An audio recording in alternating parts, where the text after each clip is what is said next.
Welcome back to the Stone Cold Truth here on the Genesis Communications Network.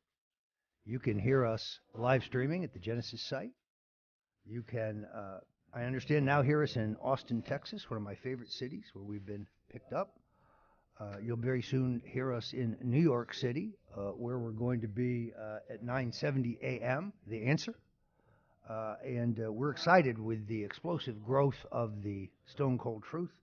I spoke last night out in New Jersey to a group of Republicans that had a terrific book signing for my book, The Clintons' War on Women, now out in paperback, the definitive expose of Bill, Hillary, and Chelsea Clinton, and found many listeners for the Stone Cold Truth. Told me they were enjoying it. I had one guy who was a heavy equipment operator, says he listens to it while he's working, which I really enjoyed because I am, of course, down with the working people. We have an unbelievable show today. We have my friend Milo Yiannakopoulos, who is my favorite Greek since Taki Theodorakopoulos, the famous columnist for the High Life column in London, and probably Milo, the most handsome Greek since Prince Philip.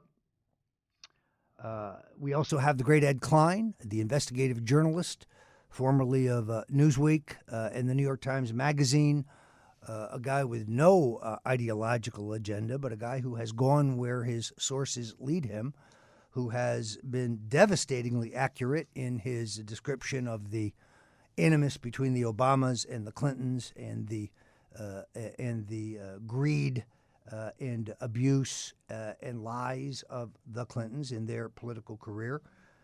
Equally devastating on Barack Obama, his book, The Amateur, one of the most incredible political reads in recent years. We also have Candice Jackson, attorney, activist, someone who has chronicled not only Bill Clinton's assaults on women and his violence towards women, but more specifically Hillary Clinton's role in covering up those sex crimes, in essence being an accessory after the fact. So she joins us. This has been a tumultuous week in American politics. 3 years ago on CNN, I was attacked by Brian Stelter because he said my raising questions of Hillary's health were below the belt, were manufactured, essentially disinformation. I had sources then in the New York Democratic Party who told me she was too ill to make this race. They would be surprised if she announced. I even predicted that she would not make the race because of her health. I was right about her health. I underestimated her greed and her power lust. And lo and behold, suddenly Donald Trump surging ahead in a new CNN poll, leading in Florida, leading in Ohio. A new poll out of Nevada today shows him leading there by 2 points. These are the so-called crucial swing states. Arizona, Donald Trump a point ahead, leading in Georgia, leading in a terrific Florida Chamber of Commerce poll, which undergirded the CNN poll. So in the two most crucial states, Florida and Ohio, Trump now ahead, and Nevada. And I've seen private polling that shows Pennsylvania as a jump ball. This is extraordinary because the mainstream media warned us or told us only 2 weeks ago Trump was dead and this race was essentially over. Hillary's duplicity and her lack of transparency or honesty came back to bite her again when she collapsed. And if you look at that footage closely, I mean, she clearly looks to me like she's had some kind of seizure. We actually see a doctor giving her a test of the so-called finger test to see if she's had an epileptic fit or a stroke. These are not good signs. She is not even clever in their efforts to hide her infirmities. We've seen the footage of her walking up 3 steps, needing help to get up 3 steps. We've seen her fall down repeatedly in public. We've seen her brain freeze. We've seen her head whip around like she was on The Exorcist. This woman is not well. And it leads, of course, to the question of what would happen if she were to be incapacitated or she were to not be able to make this race. Now, technically, the Democratic National Committee meets in a convention, in essence, to select a new nominee. And I have suggested, not because it's my idea, but because two heavy-duty Democratic political consultants, names that would be known on this show, people who are not big fans of Hillary but are supporting her out of fear, at least nominally, tell me they believe the party would turn to Michelle Obama.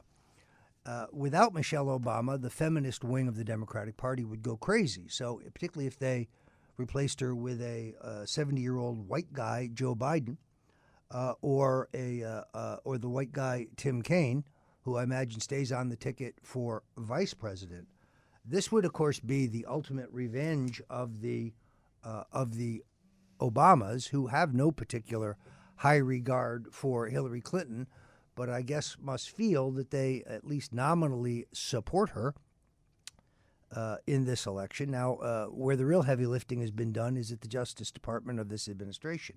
Terrific piece out today by Myra Adams, maybe it was yesterday, about the fact that none of the stink of the Clinton scandals has stuck to Obama. I mean, one has to presume that Obama was getting email from Hillary Clinton, but now we're led to believe there are only 18 emails in the entire course of her tenure as Secretary of State between the president and Hillary Clinton. At the same time, we have to ask, did the president not notice that the email address was not a government server? The other big development that I think has to be commented on is the CIA director warning about Russia hacking our election returns. This is a joke. I mean, John Brennan is a politicized CIA director, and this is hardcore BS. This is the same John Brennan who told us only several weeks ago that 28 pages of the congressional inquiry into 9/11 didn't say what they said. They said that the Saudi royal family and their retainers financed the attack on America on 9/11. That is what the evidence shows. And we know that the government probably knows far more. They still deny that bin Laden family members were flown out of the country that night, which they were.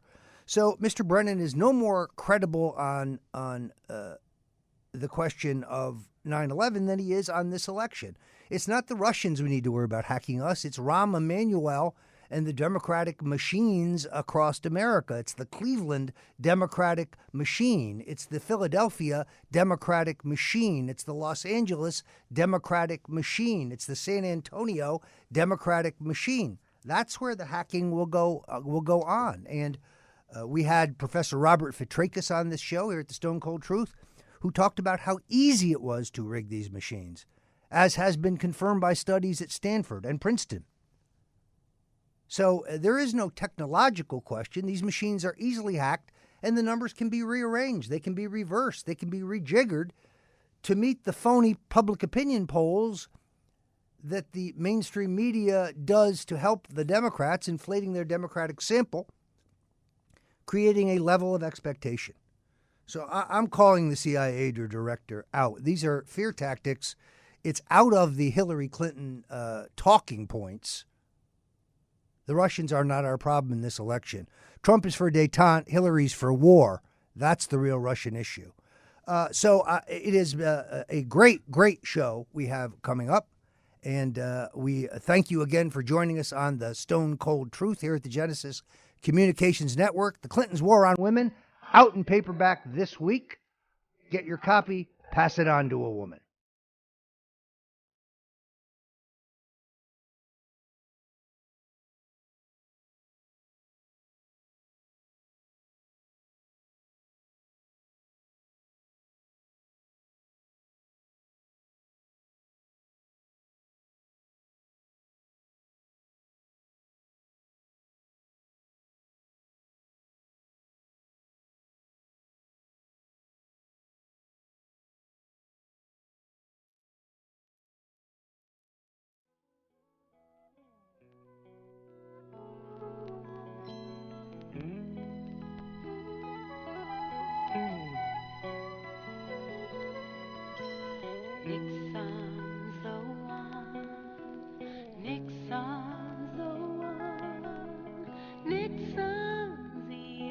Welcome back to the Stone Zone. We have a very, very special guest now.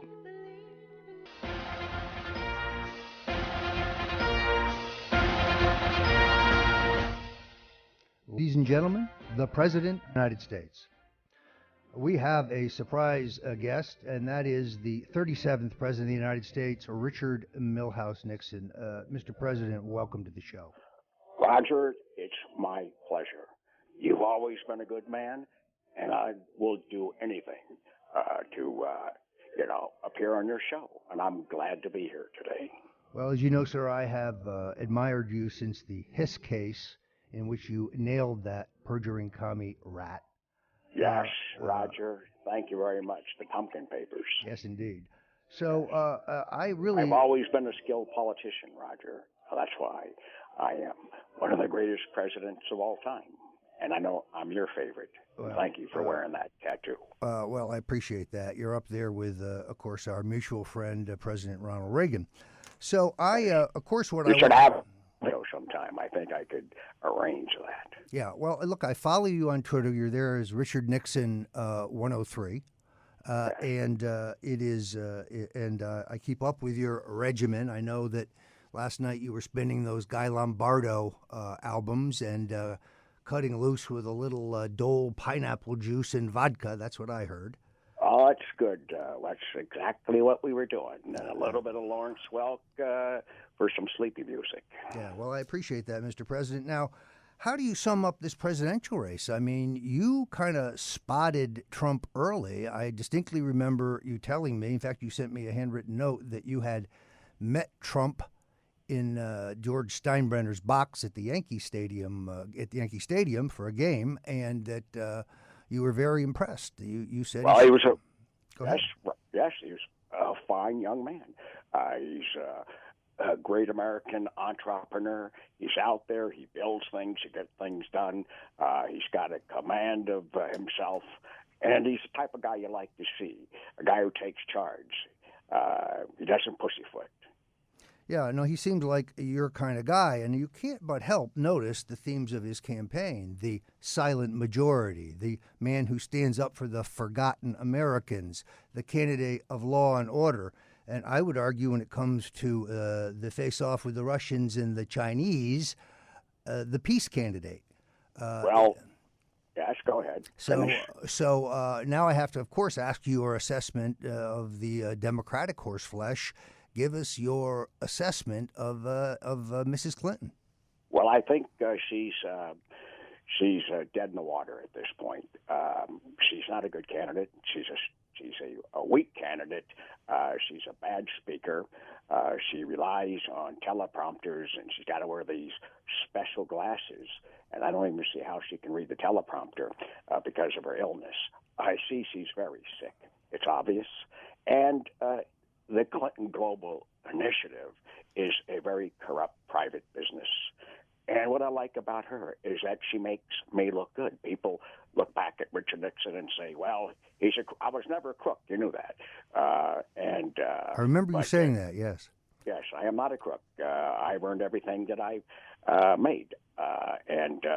Well, I do know this, that Mrs. Nixon did not have a mink coat. She had a respectable Republican cloth coat. Yes. That's right. That's right. Yeah. Roger, can you give us a few bars from my checker speech while we're there?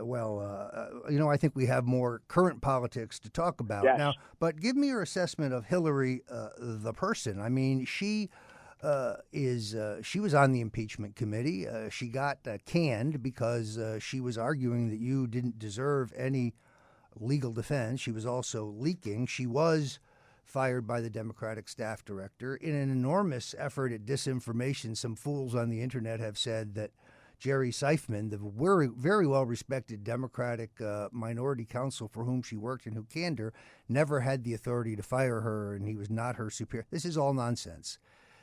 So her animus towards you, Mr. President, showed early.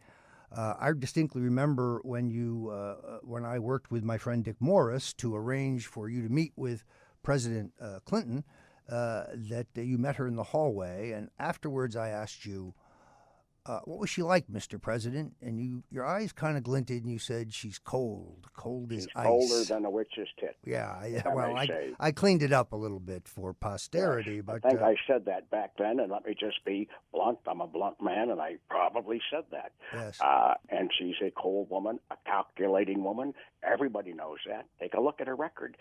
She's a complete opportunist. She goes, she blows to the wind, she comes back, she does what she's told, but it's all about her husband, and that greedy kid of theirs. yeah. I've heard that the daughter is a real terror, Yeah. kind of foul-mouthed, short-tempered, very abusive with the staff. They have trouble keeping staff at the Clinton Foundation because the Clintons are so epically abusive to everyone around them, as if they are somehow. They're a bunch of hicks. entitled. Let me just say this: yeah. they are a bunch of hicks from Arkansas. So- the worst kind of selfish. They hit the lotto and they want more. Yeah. They can never get enough. Yeah, They well- can never get enough. Do you ever see Key Largo? Yeah. Bogart asks Rocco, Yes. "Can never get enough?" Yes. Well, Yes. they can never get enough. Yes. Well, let me let's figure out where we are here in terms of time, because And she's a liar. So She's a liar. But let's get into your specialty of and being called by a liar by Richard Nixon. Let's face it, is pretty big stuff. So, in any event, Mr. President, I want to get into this whole question of the Russians, and then Travis Irvine, fellow traveler, in our next segment has some questions that he wants to ask you. He is one of those libertarian guys who is trying to figure out, how the world really works. So we will be back with you. But before we leave, how would you call this election? And then I want to get your take on foreign affairs in our next segment. Are you asking me to answer something now? My take on this election? Well, to make it perfectly clear, Roger, I don't think she'll be there at the finish line. I think that the Democrats, their only chance of winning this is for her to leave and for somebody to step in right now. Otherwise, they're going to have to get someone like Gerald Ford to take over for Kane and then pardon her the first couple of months of next year. they're cutting that After deal she for a pardon. drops out. Yeah, she cuts a deal now for a pardon with whoever's going to be That's the what it's nominee. about. That's what it's about. Kane's already made the deal. He'll be the next president if she wins, if she somehow can survive the onslaught of very, very embarrassing information, criminal information from Julian Assange. Not that Julian's the criminal, she is the criminal. And all of her activity, I think, is going to put her in the hoosh-cow. Well, that's, I think, very shrewd analysis by the man we used to call RN, our 37th president. For those who haven't checked out my book, Nixon Secrets, it tells you the truth about Watergate. And we'll be back for another segment with the President of the United States, Richard Milhouse Nixon.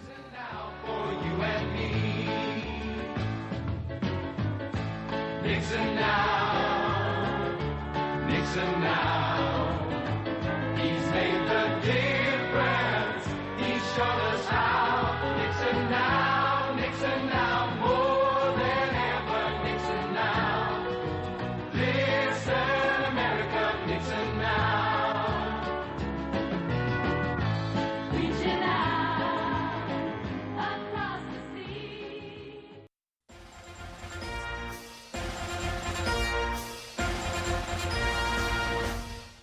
Ladies and gentlemen, the President of the United States, Richard Milhouse Nixon. Yes, he's calling from the way beyond, giving his shrewd analysis of the 2016 presidential race. Welcome back to the Stone Cold Truth, Mr. President. Thank you very much. I was a little nervous. Haven't been on radio in a while.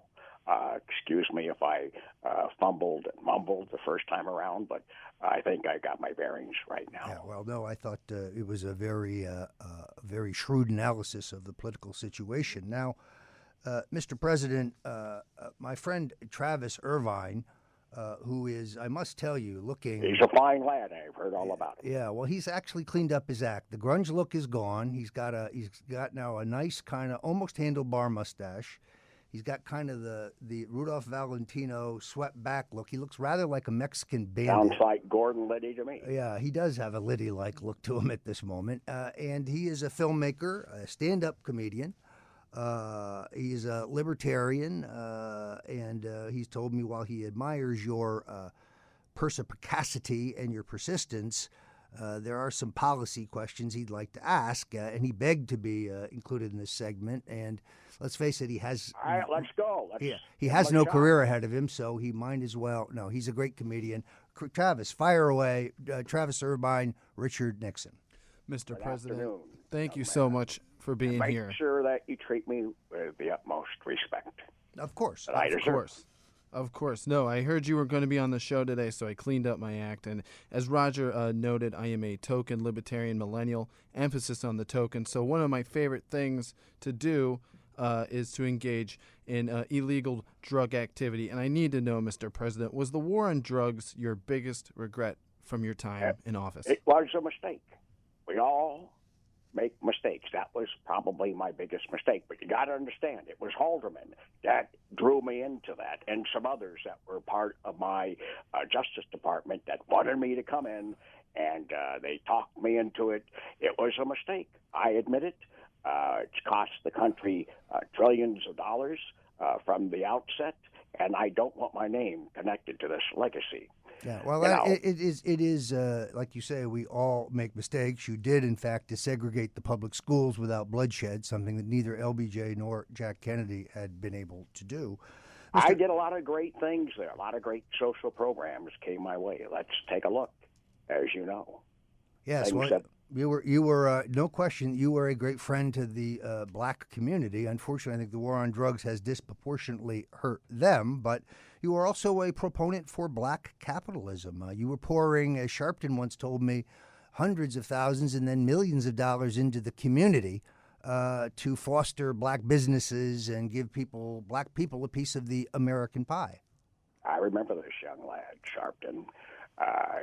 Was very good. He was like a young, I would say, James Brown, who I knew very well. I knew James. And we hung out. Sharpton was with him. Sharpton was a good young preacher. And I think I gave him a couple of jobs in the community, as I recall. Well, in any event, Mr. President, the issue in the 2016 campaign seems to be the Russians. No one knows the Russians like you. You faced down Nikita Khrushchev in the kitchen debate. You went toe-to-toe with Leonid Brezhnev to get us a SALT agreement.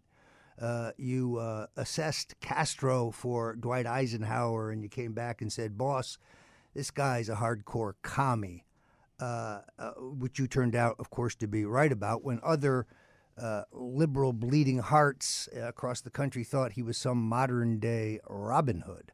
So how do you assess this whole question of Hillary and the Russians, Trump and the Russians? Don't you find the charge that Trump is somehow favored by Putin or is in league with Putin, which of course would be treason, outrageous? Isn't it the new McCarthyism?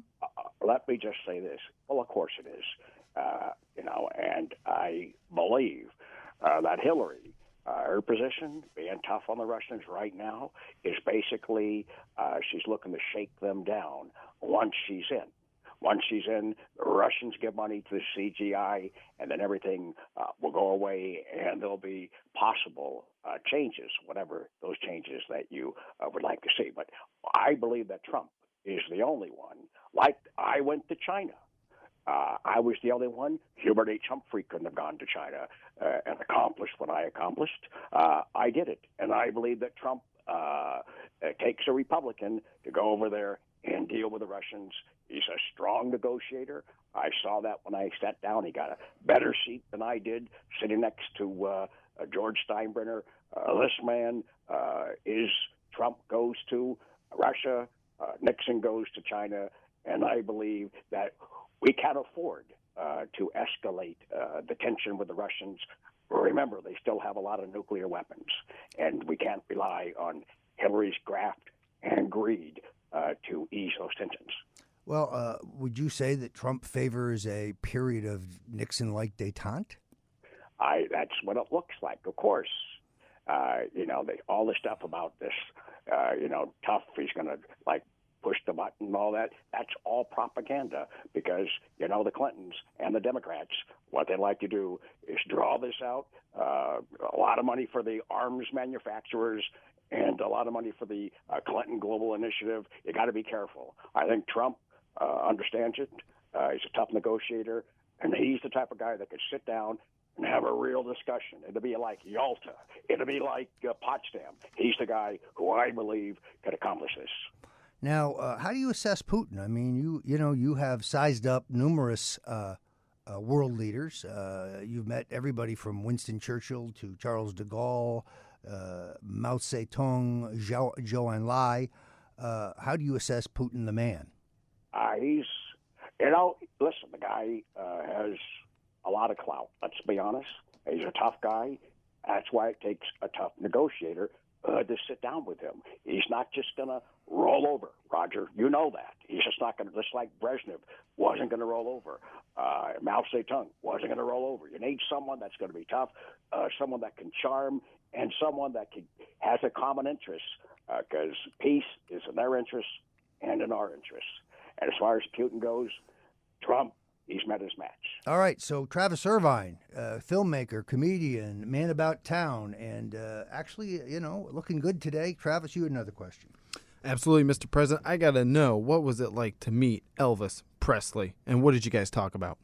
Well, it was very late in the morning. He asked me a very strange question. He wanted to know if I wanted to do a bump. I had no idea what that meant. And I said, no, Elvis, why don't you just have some bourbon with me? We'll go in the back and we'll discuss a few things. And then you go back to Las Vegas and start wiretapping the Beatles. Yeah, well, I understood that he looked at your clothes and said that you were a very, very weird dresser. Well, he was dressed like Chuckle the Clown, as far as I'm concerned. It was a very strange meeting. It was all amped up. It was very weird. His hands were sweating. Well, mine always sweat, as you know. Yeah, his hands looked like my mustache during that Kennedy debate. Yeah, well, looking at the photos, do you think now, in retrospect, was he high during the actual meeting? Well, let me just. Was the guy flying? Is what I'm asking. Was Jerry Garcia flying every time he performed on the road? Let me ask you that. Yeah, I get your point, Mr. President. Yes. I get your point. I looked at Elvis, and I should have said, you know what? Maybe this drug war is not so good. Maybe Okay, it's not so good. All right, so thank you very much, Mr. President. We will check back with you before Mazel election tov. 2016. Thank you Many, very many much, thanks. Roger. And for the young comedian, good luck, lad.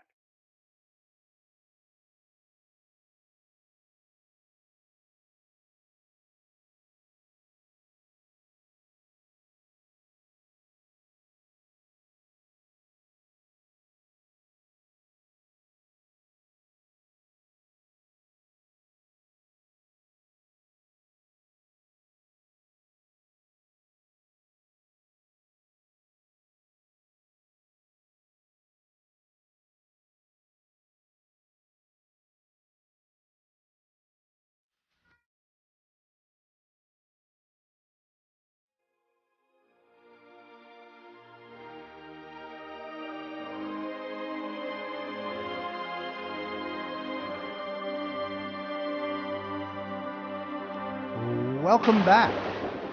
You're back in the Stone Zone, right here on the Stone Cold Truth. We're delighted to be with the Genesis Communications Network, and we're having a good time laying out politics, the Stone Cold Truth, the facts, the stuff behind the scenes, really shrewd analysis from not only your host, a 9-campaign veteran of the presidential wars, but journalists and other newsmakers, and we have a libertarian kind of tilt to our views. But I'm very happy today to have probably one of the best connected journalists in the country, a hard-nosed guy who just goes where the facts lead, who has extraordinary sources, a man whose reporting and books are so fine he has been vilified by the Clintons and the Obamas, because he's gotten to the essential truths of both of them. He's the author of a new book, Guilty as Sin, And Ed Klein has journalistic credentials, former editor-in-chief of the New York Times Magazine, foreign editor for Newsweek. He's known as a guy without an agenda who just lays the facts out, and I'm delighted to have him. He's also erudite, knowledgeable, and one of the best-dressed men around, a candidate for my 2016 Best Dressed list. Ed Klein, welcome to the Stone Zone. Well, I liked everything you said just then, and especially the best dressed part. Thank you so much. You're very kind. How are you, Roger? It's great to be with you. I am excellent. Congratulations on your show. I appreciate that. I cannot remember, I cannot forget the time that my wife read your book, The Amateur, and gave it to me and said, "You've got to read this. You've got to read this."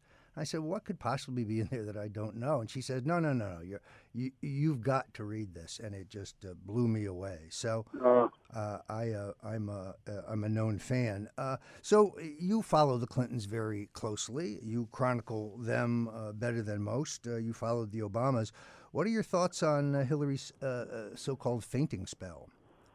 Well, I've been writing about this, Roger, for now 2.5 years.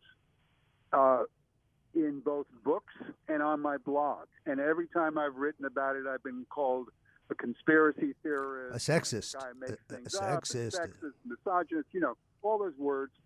And what I've been saying is that this is not a well woman. This is a woman who has failing health. And I've explained this on the basis of my interviews with people who have been at her homes with her and have seen her swoon, seen her faint, seen her have trouble climbing steps, Roger, climbing steps at home. Seen Huma Abedin come and put wet towels on her forehead to relieve her blinding headaches. I am not a doctor. I can't tell you exactly what's wrong with her, but I certainly know that pneumonia does not explain these frequent fainting spells. Well, if this was pneumonia, why wouldn't they have disclosed this on Friday when it was diagnosed? Well, exactly. I mean, every time something happens with Hillary, she covers up. You know that, and she always gets caught, and then she always tries to wiggle out of it. And given the media, she succeeds in wiggling out of it. Well, this entire affair is really quite extraordinary, and it comes at a time that Donald Trump is, of course, demonstrating very substantial vigor on the campaign trail. He's doing 4 stops a day. He's got going. So I think there is the whole Clinton reaction to the fainting spell. He says she has the flu. So so first it was heat prostration, then it was the flu, now it's pneumonia. It's the ever-shifting story of the Clintons. Do you think voters care about her health? Will this affect the race in your view? I do. I think voters care. I think the person who cares most about her health, believe it or not, is Bill Clinton, who has been urging her, not for weeks, not for months, but literally for years, to get a full medical checkup at New York Presbyterian Hospital. That's his hospital. And she's refused to do it. Because she was afraid that there would be leaks. She'd go in there secretly, and then somehow the nurses or the orderlies would leak the fact that she was getting it. She needed a checkup, and then that would hurt her chances for being president. It's always a cover-up with her. Yes. Well, always a cover-up. Yeah, it is. It's interesting that when Bill said on CBS, I guess, in an interview that she fainted frequently, they edited that out of the interview. Well, yeah, CBS took it out, of course, but that Bill was telling the truth for a change. She does have these frequent, what some of her friends whom I've interviewed call swoons, or she's wobbly on her feet and seems to lose consciousness. But they are basically fainting spells, and they're not only frequent, but they've been going on for years. So this is something that is very serious in a possible future commander in chief. Yeah, no, This is not just lying. This is covering up a possible fate of the country. Well, I have a source, a very, very prominent New York Democrat, who lives in Manhattan, is a socialite and a major donor, who moves in the circles with Hillary, and he said she says that Hillary's capacity for white wine is just extraordinary. Well, I've heard exactly the same thing from her friends, that she drinks to excess, and wine in particular, and Chardonnay specifically, and that this is another problem that the campaign has been covering up. So these are not just rumors. This is from people who like her, people who have been friends of hers for years and years, who've talked to me now over the last, 11 or 12 years. They've been sources of mine for several books that I've written, who tell me about her drinking problem. That's another problem that nobody knows about. Well, I myself reported her health problems not in the detail that you did, but I actually speculated based on sources that she might not make the race because she was too sick, and her friends were telling me she was ill then. That was before she entered this race. Yes. Well, you have obviously have very, very good sources, and you've been right all along in your books and in your comments, and I agree with what you're saying right now. Absolutely. Yeah, well, I appreciate that. The mainstream media press in this race, their bias towards her is extraordinary, and it gets demonstrated again and again. Now, let's just take a hardline scenario, and that is that she is incapacitated or not able to continue or has a stroke or whatever. God forbid, of course, because we wish her a speedy recovery so she can get back on the campaign trail. Trump has insisted on 90-minute debates, no bathroom breaks, no commercial interruptions, toe-to-toe. Her people fought that aggressively. Yes. So this is going to be, there may be a physical advantage to Trump, strangely enough. Anybody who questions her health is now branded a sexist. This is the most absurd argument I've ever heard from feminists. They asked Ronald Reagan. They grilled him about his health. They grilled Dole about his health. They grilled John McCain about his health, all because they were all running for president late in life. Absolutely. Nobody said, and nobody claimed sexism then. So it's the most bogus argument of the left. But Hillary excels at being the victim. She always wants to be the victim. That's true. Very true. That is part of her personality. You're and it's the right. tactic that has worked for her again and again and again.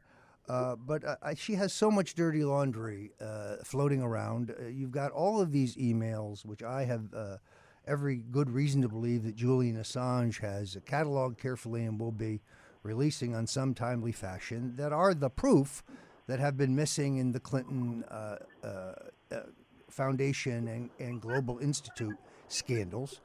They want to talk about Trump U, but the laureate education scam and the incredible reporting by Charles Ortel demonstrates that is one of the great Ponzi schemes of all time, and the numbers involved dwarf anything that happened in the $5 million Trump University controversy. Yeah, how much money did Bill get paid? What was it, $17.5 million to be a chairman emeritus or something like that? Yes, and he failed to report it as required by law. It pops up in his taxes and his income statements only much later. So he hides it for 5 years. Meanwhile, his Stevie Cohn and this cabal of Wall Street guys are walking this to an IPO and looking to cash in on Clinton's name, while the school is hemorrhaging money and its academic credentials are questionable. Well, thanks for being here with us, Ed. We're gonna go to the break. I apologize. We got a hard break, and then we'll be back for the great Ed Klein.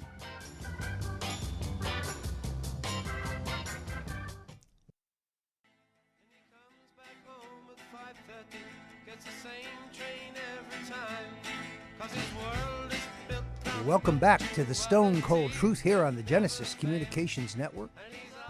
We like to mix it up. We talk a lot of politics, but we also talk about style, art, culture. Of course, when I hear the word culture, I reach for my pistol. The subject here today are Stone's rules. Now, these are aphorisms, kind of sayings that sum up my conclusions after 40 years in the political arena, but always eating well, drinking well, dressing well, feeling well. Feel good, look good, one of my all-time favorite rules, and the regimens that I use to in my lifetime. I hope to pass these on. My friend Michael Smirkanish on CNN is constantly admonishing me to publish these. You can find them around the internet. You can find them. Some others have collected them, and I am going to put out, like Chairman Mao's Little Red Book, I'm going to put out a volume here coming up with my publisher Skyhorse, and then I'm going to do a separate volume of of Stone's style rules. So even the most financially challenged among young men can still look great with a little bit of thought and preparation. So Travis Irvine, who is a bit of a bon vivant himself, a raconteur, a boulevardier, a man who likes to hoist a few, and has a look of his own. He's, as I said earlier, he has affected a kind of a cleaned up. Well, what would you call it? I mean, you look kind of like a Mexican bandit. But you got that Rudolph Valentino Hale thing where you're looking slick. So go ahead, Travis. I know you have favorite rules. Which ones do you like? Well, I'll just point out that today I've been called a Mexican, a Prussian, and a porn star. So I think I'm nailing the look I was going for. I have so many Stones rules that I like, but let's delve into the political advice first. I'm going to read you a couple here. I think they're all in the same vein, and these are some of my favorite Stones rules for sure. Unless you can fake sincerity, you'll get nowhere in this business. What do you mean by that, Roger? Yeah, Lee Atwater, my late partner and friend, was the master of this. This guy was a brown noser that it just like no one you've ever seen. I mean, look, he actually convinced George H.W. Bush that he, Atwater, thought Bush was smart.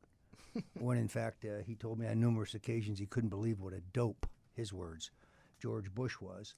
And I do think that when they asked Reagan, whether his being an actor had hampered his ability to be president, he said, "No, I don't see how anybody who hadn't been an actor could do this job." So it is part of playing the part. It is part of being persuasive. Sometimes you have to throw a little sincerity in there when you're driving towards a goal. Well, there you go. I think all millennials could learn a little bit from that. What about this one, Roger? Always praise them before you hit them. Seems like a little flattery softens the blow. What's the technique there? The technique is quite simply that something Richard Nixon once told me, which he says, your attacks on your opponents will seem much more reasonable if you first find a way to praise them. So I would say Hubert Humphrey is a very hardworking and sincere socialist, and he believes deeply in his ideas. Of course, those ideas are wrong. They are outrageous, and so on. And it's a device that is a necessity for the politician, I think. And along that same vein, Roger, I know I've seen you say this on TV multiple times. When you're explaining, you're losing. What exactly does that mean in the world of politics? Yeah, Richard Nixon's first campaign manager in kind of his eminence Greece, a guy named Murray Schottner, Bob Haldeman, Nixon's chief of staff, once said that Murray had the nerves of a cat burglar. And he was really the first modern political consultant practitioner who understood the concept of attack politics. In fact, that was his slogan, borrowed from Winston Churchill: attack, attack, attack. And when you are too tired, attack again. Stay on offense. Never go to defense. Don't waste your time explaining, but immediately launch the counter to attack. This leads, of course, to Stone's two most important rules. One is to admit nothing, deny everything, launch counterattack. So the denial has to be kind of in there, but it's short, and you immediately get back on offense. The worst place to be in politics is on defense, because you were on defense, you're losing votes. Well, if we learned anything from President Nixon earlier on the show, he knew how to get up again after he was attacked. Let's switch to food. This is one I wish my pescatarian friends would listen to. Don't order fish at the steakhouse. Yeah, I mean, you go to a fine steakhouse, you're going for beef. Now, will they have fish on the menu? Yes. Will it be okay? It'll be okay. But if you want seafood, for God's sakes, go to a seafood restaurant. If you want red meat, and we right-wingers eat red meat, we like red meat, go to a fine steakhouse. The Gallagher's uptown was for many years a giant favor of mine because you could see them cooking behind this kind of open kitchen, and they had these great photographs from the 1930s. Eddie Cantor, Al Jolson, George Burns, Ed Wynn, Eddie Cantor, I mentioned George Jessel, all these pictures from the racetracks of the era, because people would, get in their finery and they'd go to upstate in season to watch the horse races. It's just great, great, great stuff. And, of course, to go with that steak, you're going to need a little bit of booze. And you've got a quote here, Stone's rule, get your carbs from booze, not sweets. Yeah, I mean, look, I think that you have to maintain the bella figura, as the Italians would say, and you got to keep an eye on the waistline. So as much as I love the pasta and I love the pizza, and I do, I try to limit them to weekends, and in my everyday regimen, I just stick to vegetables and protein. If you cut out the rice and the pasta and the potatoes, it literally will melt off you if you're living a vigorous lifestyle. And that feeds into one of my last ones, but also one of my favorites. Finish this sentence, Roger. Pizza is kind of like sex. Even when it's bad, it's pretty good. I had a great segment this past week on HBO's The Circus, or I should say Showtime, and they interviewed me in my New York maisonette, and they brought in some pizza from Park Pizza on First Avenue, which is kind of my local, favorite local joint. They do a thin, kind of oily New York style pizza, and I actually used that line to open the show. Pizza is one of the 5 major food groups as far as I'm concerned. And, of course, that does feed into one last one. This isn't from you, though. By the way, I should mention right now that I have accepted the Staten Island Pizza Challenge from Frank Morano, because Frank Morano has outrageously and audaciously insisted Staten Island has the greatest pizza on the planet. And I have had many opportunities to go out there to sample it, and I haven't been able to take him up on it. So we are filling a limousine full of Italian-American politicians, and we're going to hit every one of those joints. Many, many thanks for joining us here again on the Stone Zone at Stone Cold Truth.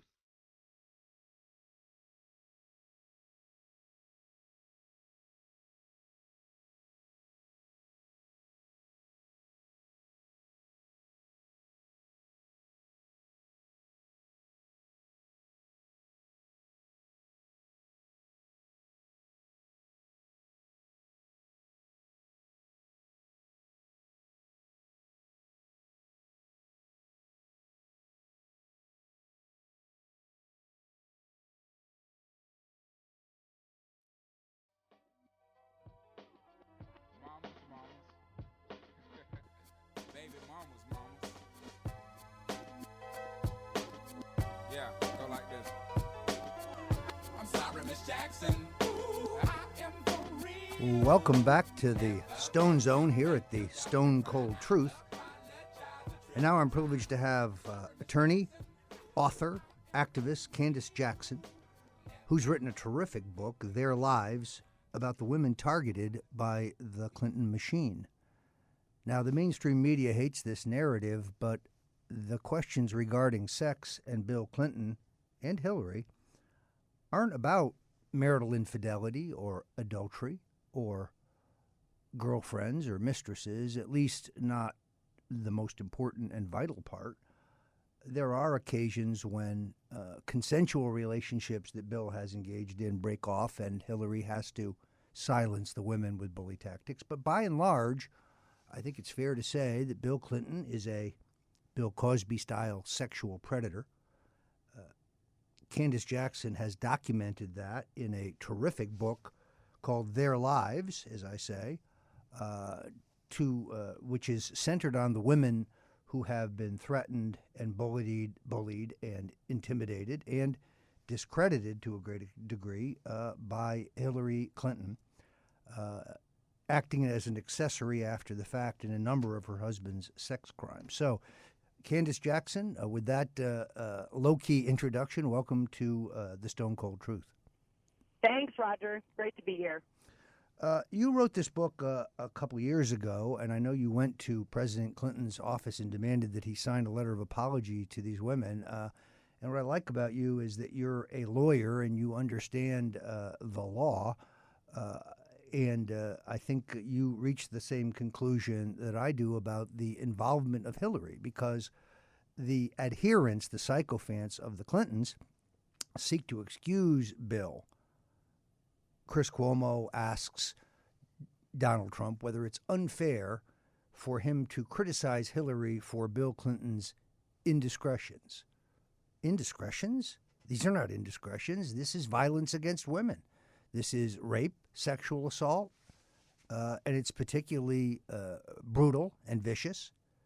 The other day, Wolf Blitzer on CNN asks a Trump surrogate, doesn't it bother you that Donald Trump is being prepared for the debates by Roger Ailes, a man accused, not convicted, accused of sexual harassment?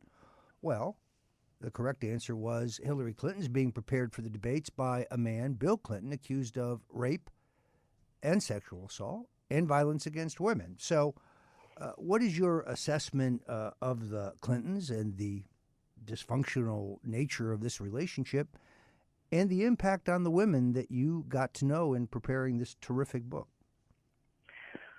Well, the whitewashing that has gone on of the true nature of the Clintons' violent attacks and intimidation of so many women throughout the last 3 or 4 decades is truly incredible. And to see the mainstream media and the loyalists, the Clinton loyalists, go to the mattresses to protect Hillary over this and hold her up as some kind of champion for women, it is appalling.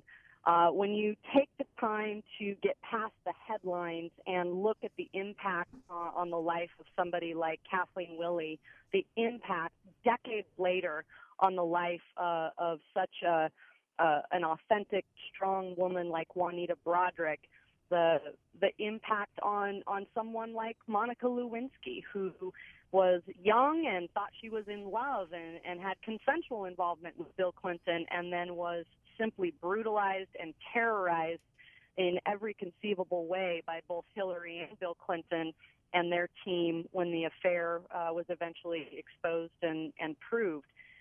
These women, in the 90s were kind of written off as the butts of late night jokes and explained as dollar chasers and laughed at as bimbos. And the reality is these are women from all walks of life who were simply unfortunate enough to cross paths with a charismatic, charming Bill Clinton, who for some of them charmed his way into affairs. For others of them simply assumed that any woman would want and be lucky to have him, and so he forced himself upon them, to women like Paula Jones and Juanita Broaddrick.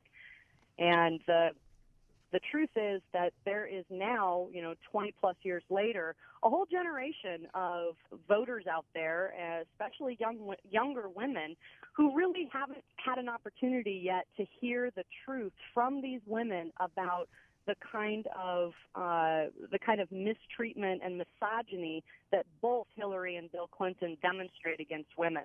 And there's still time to get that message out there, and I think a lot of these women are brave enough to speak out. Well, you have been courageous in this regard, and this book really is a must-read. I am hopeful your publisher is going to put some kind of campaign behind it, because it's a terrific read.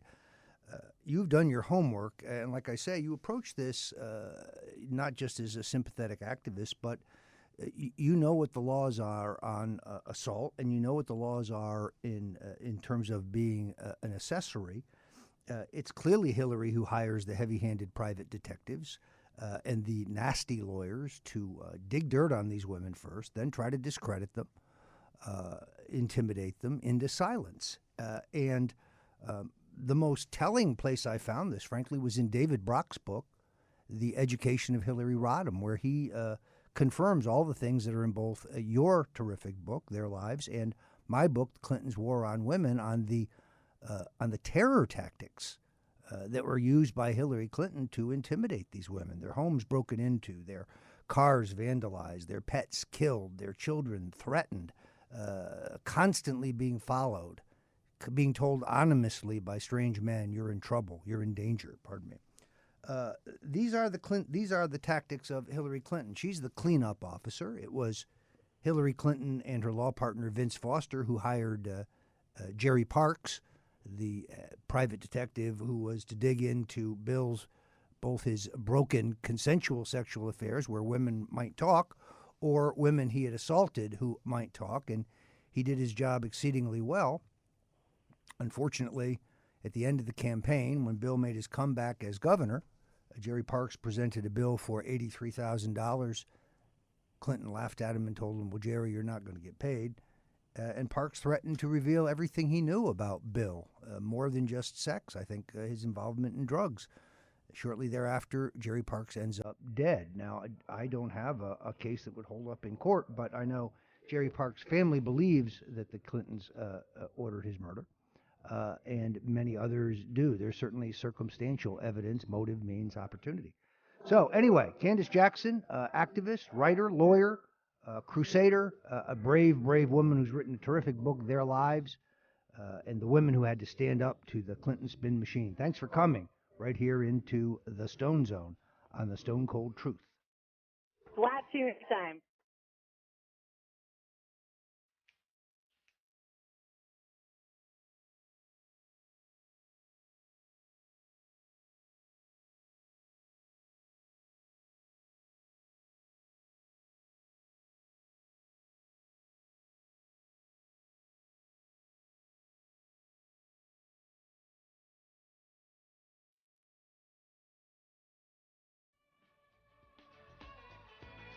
Welcome back to the Stone Zone right here on the Stone Cold Truth. And now a very special guest, a man of style, an international man of mystery, an outspoken activist, and a charming young man, Milo, who, as many of you know, Milo and I got together in New York a couple months ago, and, he's a fashion plate, and I care about clothing, and he was doing this Sergeant Pepper thing that was really cool. He looked great. He always has the right shades and the right jewelry. And you can see that he has what the Italians call a sprezzatura, meaning it's also casual. He never spends 5 minutes thinking about what he's putting on, but it all just comes together. And of course, I like his politics. He's a libertarian like me. He's about personal freedom like me. He recognizes the dangers of Islamic terrorism as I do. And he has been banned on Twitter, which, of course, I've been banned on CNN. We both kind of wear those as a badge of honor. So welcome to the Stone Zone here on the Stone Zone Truth. Milo, my favorite Greek. Well, thank you, sweetheart. And to be called stylish by Roger Stone, I don't think I will ever achieve such heights again in my career. You're kind. So I'm anxious for you to return to Manhattan because I really want you to meet my good friend Taki Theodorakopoulos, who is my other favorite Greek in the entire world. Of course, I'd love to. And I noted that you are out there on the Dangerous Faggot tour, and I'm seeing great video and photos of you from around the globe. But I had to tell you that you kind of affected the erudite businessman look when you were in Texas, and you are a handsome lad in a suit and tie. Well, thank you. I appreciate that. I like to mix it up a little bit. At some of my college talks over the coming 3 months, I will be dressed slightly more outrageously. But on that particular occasion, I was in, you must know this, I was in a Turnbull and Assatai, beautiful silk, just the most wonderful, wonderful silk. It's woven gorgeously, very fragile, so you have to look after them. But there's something about the way it shimmers, in particularly on camera, that's just wonderful.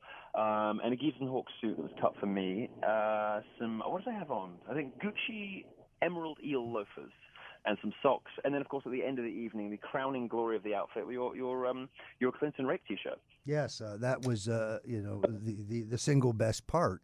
Interestingly, of course, we had a great video last week sent to us by a young man who was thrown out of the UN for strolling in wearing his Clinton rape T-shirt. So the big government is crushing our First Amendment rights in the T-shirt department. So tell us about your tour. How's it going, and where are you headed? Oh, I mean, it's just wonderful. I've just started again at Texas Tech. I gave a talk in my customarily retiring, delicate style, which was entitled "Why Do Lesbians Fake So Many Hate Crimes?" That was at Texas Tech this week. Next week, I'll be at the University of Houston on Monday, giving a talk, the title of which is How to Destroy the Alt-Right, but it's not quite what you think. So watch out for that one. And then Baton Rouge, Louisiana State on Wednesday, and I think Florida State on Friday. The purpose of this tour is to take the fight to the left. Too many conservatives think that talking and writing about doing things are the same as doing things. Well, I don't. The left has created these cultural institutions over the last 30, 40 years, is realizing that culture is more important than politics, has infiltrated the universities, the media, the entertainment industry, you name it. And I'm going to try and take some of the power back in academia. So I'm parking my pink glittery tanks on their lawn, reminding students of the importance of free speech because they're clearly not taught it by their own professors, and trying to smash as many unhelpful identitarian left-wing stereotypes as possible. Well, you can follow Milo, by the way, on Breitbart. I also write for Breitbart. It is maybe the most influential website now in American politics on the so-called alt-right.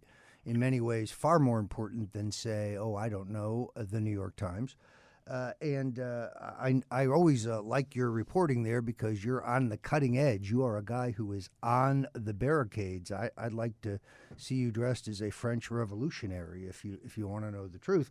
I saw these terrific pictures. I saw a piece in today's New York Post that the dress that Marilyn Monroe was sewn into for Jack Kennedy's birthday party, where she sang the breathless "Happy Birthday, Mr. President," and I saw some terrific footage of you doing a very credible Marilyn Monroe, I thought. Well, it's funny you should mention Marilyn Monroe because I will be in full drag on Wednesday in Baton Rouge, Louisiana State University. I'll be in full drag, looking not entirely unlike that great icon of American cultural history, to give my speech about the alt-right. I have a drag queen who is driving over from New Orleans to come and beat my face, as they say in the drag community, and I'm going to be as close an approximation to that wonderful woman as I can get. So where does the tour go from Baton Rouge? By the way, have the gumbo. It's outstanding. I will, thank you. I'm always in need of good food recommendations, but I can never really take them up because I'm on a very strict diet at the moment. But I'm always allowed a little morsel. I'm allowed a little spoonful, so I will definitely go do that. So after Louisiana State and Baton Rouge, we're going to go to Florida State, which is in Tallahassee, of course. Then the University of South Florida in Tampa, the University of Central Florida in Orlando. Then we're going to Boca Raton, Auburn, Tuscaloosa, Nashville, all around the real great America before we eventually find our way around my birthday. Will be South Carolina, North Carolina, and then October 21st. There's so many dates. There's about 40, 50 dates. So you have to go and look at Uniopolis.net. Just Google it online. You'll find it. But yeah, we're going to be coming to Washington, D.C. on the 21st. I will, of course, be at Yale just before Halloween. Now, Yale, as you will know, is possibly the craziest campus in America. Yale is where last year, most people will remember this viral footage of a young girl, screaming at her own professor because his wife had said, mariachi costumes at Halloween, is it really such a big deal? Can't we all chill out? So I'm going to, with my usual sense of delicacy and respect for feelings, appear at Yale to give a talk about cultural appropriation in full Native American headdress and explain to these pampered snowflakes and babies that cultural appropriation isn't racism, it's how art works. Well, now that it occurs to me, though, you really ought to get a George Washington outfit together for your Washington, D.C. Visit. I should. I absolutely should. I'm going to have to come to you. I don't Powdered draw- wig, I the don't powdered draw- wig, the whole thing. It would just be either that or you could be Dolly Madison. Either one of those would be really good. I'm going to have to call on you more often for outfit suggestions. I don't know why I don't. I'm going to send you my tour program, and you can come up with some outrageous suggestions for me. Perhaps you'll join me on the tour. My friend dear, Travis Irvine, comedian, filmmaker, libertarian, another guy who can be counted on at the barricades, has something.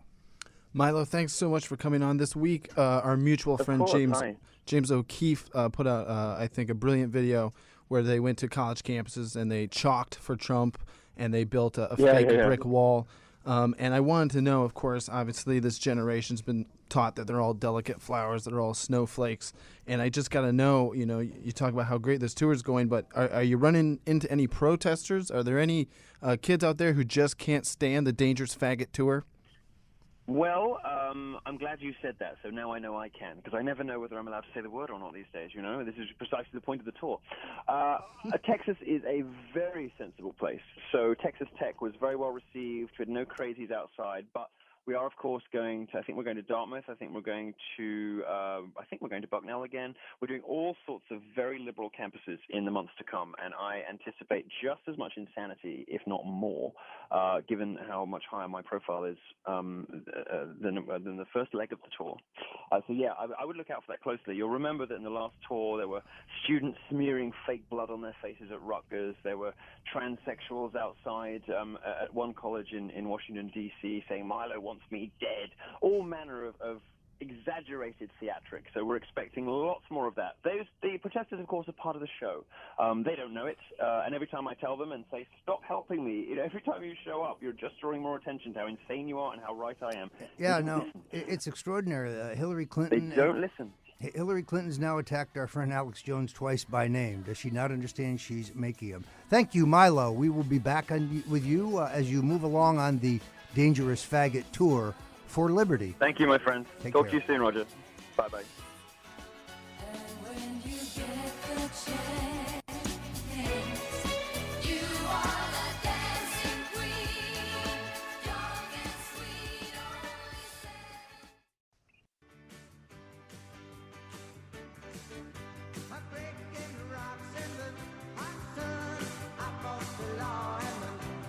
Welcome back to the Stone Zone here at Stone Cold Truth.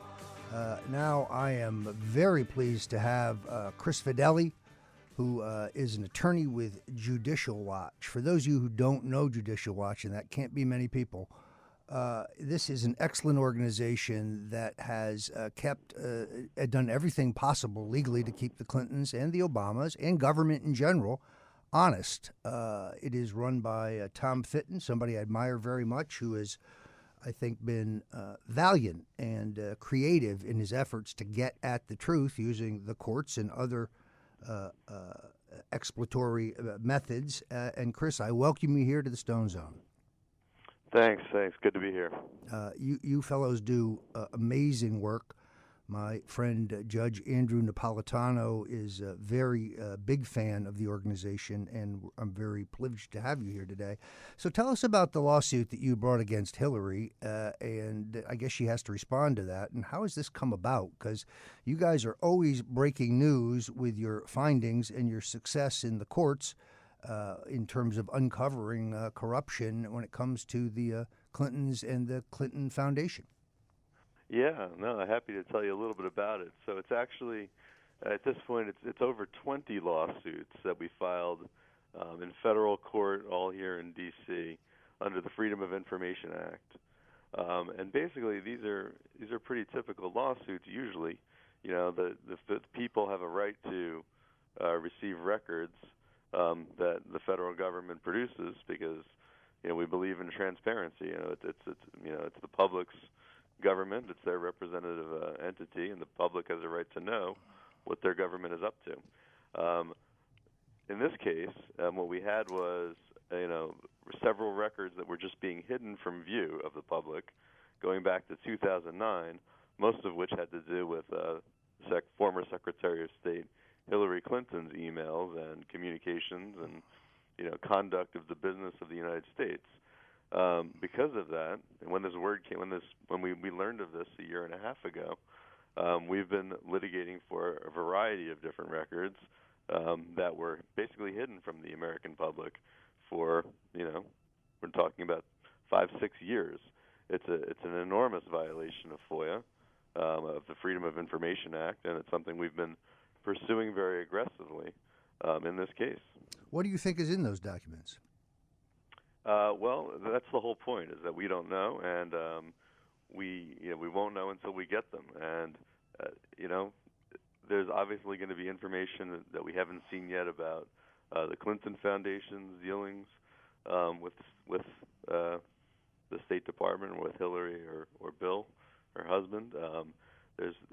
We've already learned that there's at least some information about Benghazi, which was not previously released, and we know that some of it was withheld for multiple years before it finally saw the light of day, and this was all a violation of FOIA. Yeah, it's kind of interesting because, of course, it fits the whole MO of the Clintons of being as not only in flagrant violation of the law, but being as non-transparent as humanly possible. To point this out, Hillary is diagnosed, according to her own campaign, with pneumonia on Friday, but it's not announced, and probably wouldn't have been announced at all had she not collapsed at the 9/11 ceremony in weather that nobody else there thought was terribly hot. Kind of a 80-degree day, not awful, but warm, in all fairness.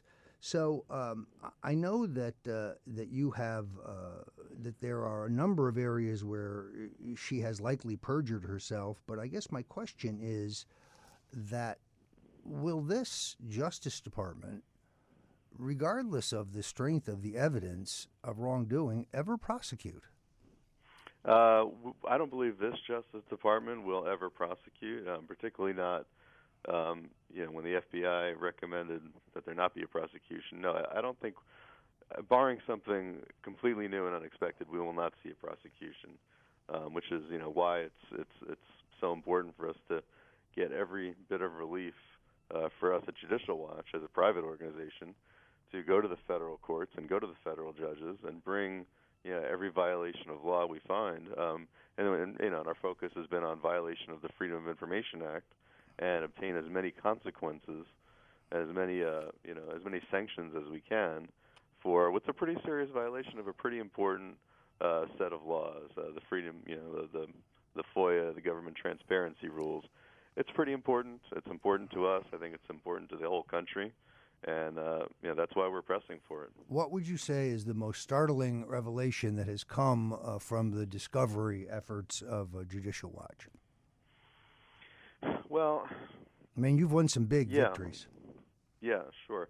I think most of our big victories have been in getting a series of federal judges to basically come out and say this never should have happened, and it was clearly not. And none of them have come out and said there was there's criminal liability. In fact, there's no criminal liability in FOIA, but several federal judges at this point have said this was not a compliance with the law.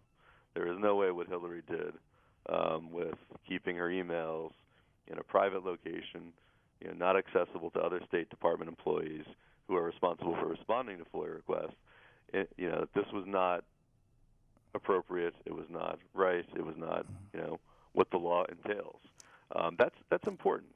It's very important for the federal courts to be looking at what the former secretary did and said, no way. This was not legal. You are not allowed to do this. It should never happen again. And yes, there will be consequences. We plan to pursue it as far as we can.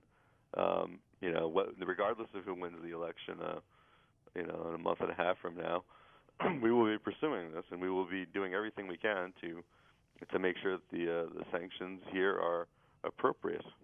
So, give me your assessment of the case against Hillary in the so-called email transgressions, because maybe I heard wrong, but I thought the statement of FBI Director Comey was extraordinarily damaging, and then the punchline was, of course, we're not going to prosecute her. Judge Napolitano thought this was an easy case because intent was not required. The criminal negligence would have been sufficient for a charge, and carelessness and negligence sound like the same thing to me. I'm surprised to see Bill Weld, who was an able prosecutor, argue that she should walk because there was no intent. I think that was an error on his part, but we all make mistakes. Bill Weld's a good man, good friend of mine. I am really like to hear your assessment of that case. Yeah, sure. My take on it, obviously there's been a lot of focus on the fact that Comey decided not to prosecute and recommend prosecution, and he gave his reasons for doing so. I mean, as you said, as you alluded to, the fact that he really excoriated Hillary Clinton for her practices. It was careless, it was reckless, it was dangerous. Anybody working in government, much less the head of an agency, should have known better than to do this. To me, that was the most important part, and I think it's an important message and precedent for anybody handling federal records to know that you don't own those; the American people do, and there are important rules for how they should be handled. Now, as far as the decision not to prosecute, my assessment, and I think this was basically backed up by what he said, he didn't say that she wasn't, guilty of some, rule breaking, or even potentially criminal rule breaking. He didn't say she was innocent of any criminal rule breaking or any rule breaking at all regarding the handling of classified information. What he said was, this is not a case that lawyers can go into court and bring and win because the evidence isn't good enough. Now, that's a big difference in my view. Yes. As a prosecutor, at any level, federal or state or county, your duty is to the people is to bring cases where they need to be brought and where you have the evidence to convict somebody, or you believe you have the evidence to convict somebody. Plenty of times prosecutors are convinced that somebody broke a law, that somebody's criminally liable, and they don't bring the case anyway just because they don't feel like they have the evidence to win it. That was my takeaway from what Comey said. That's how I heard it. I think there are other people who heard it similarly. You can always debate the exact meaning of Well, I guess unfortunately, he has that discretion. Of course, he gave the Clintons a pass in the Sandy Berger affair. He gave them a pass in the Mark Rich affair. And although he may technically be a registered Republican, I suspect he wants to stay on as FBI director. Anyway, Chris Fideli, many, many thanks for joining us here on the Stone Zone. I'm a big fan of Judicial Watch, and folks, if you want to give worthy contributions, these guys do great, great, great work in the cause of transparency and integrity in government. Really appreciate it. Thank you. Great. What a great show today. I want to thank President Richard Nixon. I want to thank the great Ed Klein. Of course, I want to thank Travis Irvine and the whole crew here at the Stone Zone. Come back for Stone Cold Truth next week.